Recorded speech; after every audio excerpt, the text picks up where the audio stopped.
Quel est le point commun entre Juliette Binoche, Ricky Gervais et Booba? La réponse tient en un anglicisme, le roast. On ne parle pas de cuisine, mais d'humour. Le roast, c'est cette pratique héritée du stand-up aux États-Unis qui consiste à se moquer de son audience ou d'un invité. Une pratique très américaine qui ne semble pas trop s'imposer en France, pays pourtant railleur et chambreur. Le roast a vraiment une valeur de contre-pouvoir politique. C'est avant tout, et de manière sacralisée, la position du satiriste. Alors pourquoi le roast ne marche pas en France? La formule est simple, faire des vannes sur une personne, généralement une célébrité. Et parfois, plusieurs roastmasters se relaient pour vanner le ou la roastie. Bon, il y a quand même un lien avec la cuisine. Roast, ça veut dire rôti, allusion au fait que la personne est passée sur le grill. Une sorte de cuisson au second degré. Boom, roasted. Par exemple, aux Golden Globes 2020, l'humoriste Ricky Gervais avait vanné la longueur des films et fait allusion à l'âge des compagnes de Leonardo DiCaprio. Once upon a time in Hollywood, nearly 3 hours long, Leonardo DiCaprio attended the premiere, and by the end, his date was too old for him. Chaque année à la Maison Blanche, c'est le président himself qui se prête au jeu lors du dîner des correspondants de presse. En 2012, Jimmy Kimmel touchait même au physique de Barack Obama. Mr. President, I know you won't be able to laugh at any of my jokes about the Secret Service, so cover your ears if that's physically possible. Au César 2023, Juliette Binoche s'est levée pour protester à une blague de Jamel Debbouze au sujet des entrées du cinéma d'auteur. Illustration parfaite du fait qu'en France, qui est pourtant le pays du second degré, du chambrage entre amis, du dicton qui aime bien châtie bien, le roast ne passe pas. Cette difficulté d'assimilation de l'exercice du roast en France est d'autant plus paradoxale que la France est plutôt une nation où la moquerie a toujours été pratiquée. La France a des traditions de moquerie dans le César, dans ses arts consacrés, au théâtre, dans l'opéra bouffe, dans la caricature, bien sûr, dans la satire. L'Angleterre victorienne considérait que la France était un pays moqueur, un pays de railleurs. C'est pourtant avec un Français que tout a commencé. Le chanteur et acteur Maurice Chevalier était la cible du tout premier roast officiel organisé en 1949 à New York, avant que la télévision n'en fasse un phénomène de masse par des émissions phares. Celle de l'acteur Dean Martin dans les années 70, celle de la chaîne Comédie Centrale au tournant des années 2000, le programme Yo Mama sur MTV qui consistait à insulter les mères des participants, puis les Late Night Show, ces émissions télé de fin de soirée. Attention, le roast n'est pas tout à fait de la violence verbale gratuite, il y a des règles tacites à respecter.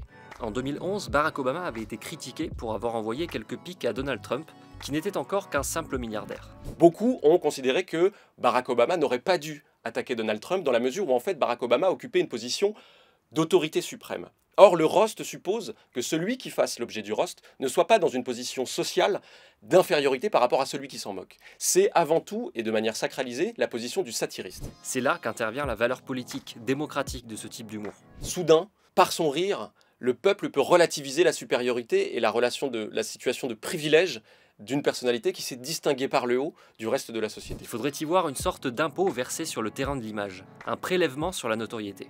Let's have a laugh at your expense. Autre règle, le consentement.